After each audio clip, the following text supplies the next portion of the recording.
അസ്സലാമു അലൈക്കും. നമ്മളിന്ന് സംസാരിക്കുന്നത് യഹ്യ നബി അലൈഹി ഇസ്ലാമിനെ കുറിച്ചാണ്. ഓരോ പ്രവാചക ചരിത്രങ്ങളും നമ്മുടെ ജീവിതത്തിൽ വലിയ ഇമ്പോർട്ടൻസ് നൽകുന്നുണ്ട്.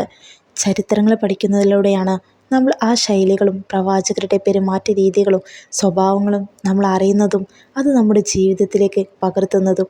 പലരും ചിന്തിക്കുന്നുണ്ടാവും, എന്തിനാ നമ്മൾ പ്രവാചക ചരിത്രങ്ങൾ പഠിക്കണം, നമ്മൾ എന്തിന് അത് കേട്ടിട്ട് ആ ടൈം വേസ്റ്റ് ചെയ്യണം എന്നോ. ടൈം ഒരിക്കലും വേസ്റ്റ് ചെയ്യലല്ല, നമ്മൾ അത്രയും ഇമ്പോർട്ടൻസ് നമ്മുടെ ജീവിതത്തിന് കൊടുക്കുകയാണ് ചെയ്യുന്നത്. നമ്മുടെ ജീവിത ശൈലികൾ ഓരോന്നായി മാറ്റിയെടുക്കാൻ നമ്മുടെ ഈ ചരിത്രങ്ങൾക്ക് സാധിക്കും. നമ്മുടെ പ്രവാചകർ എങ്ങനെയാണ് ജീവിച്ചതെന്ന് അറിയാൻ നമുക്ക് കഴിയും. അത് നമ്മുടെ ജീവിതത്തിൽ നമ്മൾ കൊണ്ടുവരികയും ചെയ്യും. അപ്പോൾ നമുക്ക് വിഷയത്തിലേക്ക് കടക്കാം. നമുക്ക് യഹ്യ നബി അലൈഹി ഇസ്ലാമിനെ കുറിച്ച് സംസാരിക്കാം. നമ്മൾ കഴിഞ്ഞ എപ്പിസോഡിൽ സക്കരിയ നബി അലൈഹി ഇസ്ലാമിനെ കുറിച്ച് പറഞ്ഞല്ലോ. അദ്ദേഹത്തിൻ്റെ മകനായിട്ടാണ് യഹ്യ നബി അലൈഹി ഇസ്ലാം ജനിക്കുന്നത്. സക്കരിയ നബിക്കും ഭാര്യയ്ക്കും ഒരുപാട് പ്രായമായിട്ടും മക്കളില്ലായിരുന്നു. അങ്ങനെ അവർ രണ്ടുപേരും അള്ളാഹുവിനോട് ഒരുപാട് പ്രാർത്ഥിച്ചു. പ്രാർത്ഥനയ്ക്കൊടുവിൽ അള്ളാഹു അവർക്ക് ഉത്തരം നൽകി. അള്ളാഹു അവരോട് ഇപ്രകാരം പറയുന്നുണ്ട്, നിന്നെ ഞാൻ ഒരു ധാർമ്മിക മകനാൽ അനുഗ്രഹിക്കും. ഇതായിരുന്നു യഹ്യ നബി അലൈഹി ഇസ്ലാമിൻ്റെ ജനന വാർത്ത. യഹ്യ നബി അലൈഹി ഇസ്ലാം ചെറുപ്പത്തിൽ തന്നെ വളരെ ഭക്തിയോടെയായിരുന്നു ജീവിച്ചിരുന്നത്. മറ്റു കുട്ടികളൊക്കെ കളിക്കുമ്പോൾ യഹ്യ നബി ഏർപ്പെട്ടിരുന്നത് ഇബാദത്തിലായിരുന്നു.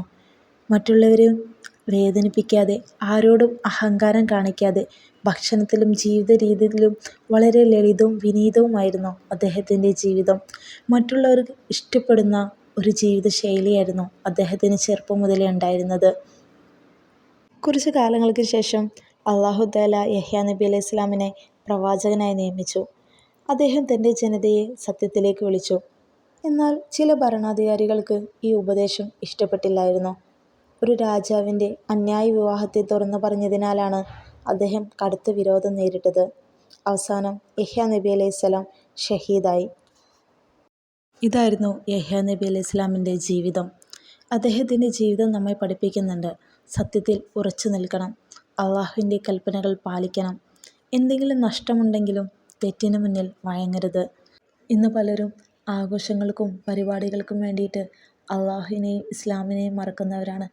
എന്നാൽ യഹ്യ നബി അലൈഹി ഇസ്ലാമിൻ്റെ ജീവിതം നമ്മെ പഠിപ്പിക്കുന്നത്, അദ്ദേഹം ആ മരണം മുന്നിൽ കണ്ടിട്ടും സത്യത്തിൽ തന്നെ പിടിച്ചു നിന്നു.